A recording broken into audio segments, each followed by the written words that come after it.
ప్రారంభమైనప్పుడు question అవర్ను deemed చేసిన తర్వాత కూడా అధికార పార్టీ సభ్యులు రూల్స్కి విరుద్ధంగా క్వశ్చన్ అవర్ను జరిపించాలని అడిగి లడ్డూ ప్రసాదం చర్చను అడ్డుకునే ప్రయత్నం చేయడం విచారకరం.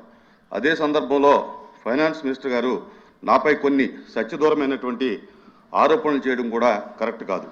షార్ట్ డిస్కషన్ కొరకు ప్లీజ్ జరిపే సన్నాహక చర్యల్లో భాగంగా సెక్రటరీ జనరల్ ఆ సంబంధిత శాఖ ముఖ్య కార్యదర్శికి షార్ట్ డిస్కషన్ టాపిక్పై నోట్స్ కొరకు పంపినటువంటి ప్రతిని చూపించి స్టేట్మెంట్ ఇవ్వడానికి నేను అంగీకారం తెలిపిన పత్రంగా నమ్మబలికే ప్రయత్నం చేసి సభను తప్పుదోవ పట్టించే ప్రయత్నం చేశారు. అది కూడా కరెక్ట్ కాదు. ఈ విధంగా అధికార పక్ష సభ్యులే సభలో చర్చను అడ్డుకోవటం మంచి సాంప్రదాయం కాదు. సభా గౌరవాన్ని కాపాడవలసినటువంటి ఇరుపక్షాల సభ్యులు పెంపొందే గౌరవం, సభ గౌరవం పెంపొందే విధంగా ఇరుపక్షాలను నడుచుకోవాలని తెలియజేసుకుంటా ఉన్నా.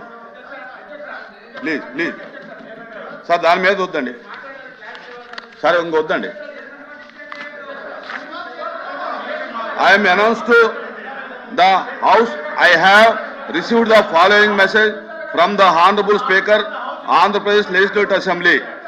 In accordance with Rule 123 of the Rules of Procedure and Conduct of Business in the Andhra Pradesh Legislative Assembly, I transmit a copy of each of the following bills as passed by the Legislative Assembly on 26th February 2026 and signed by me.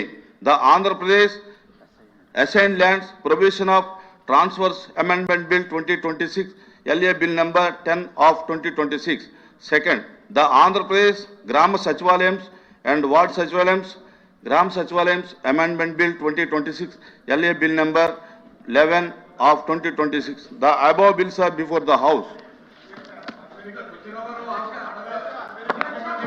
Sorry, ఇంకా దాన్ని మీరు ఇంకా చేయాలి, చేయని ఇంకా మీరు insult చేయాలనుకుంటే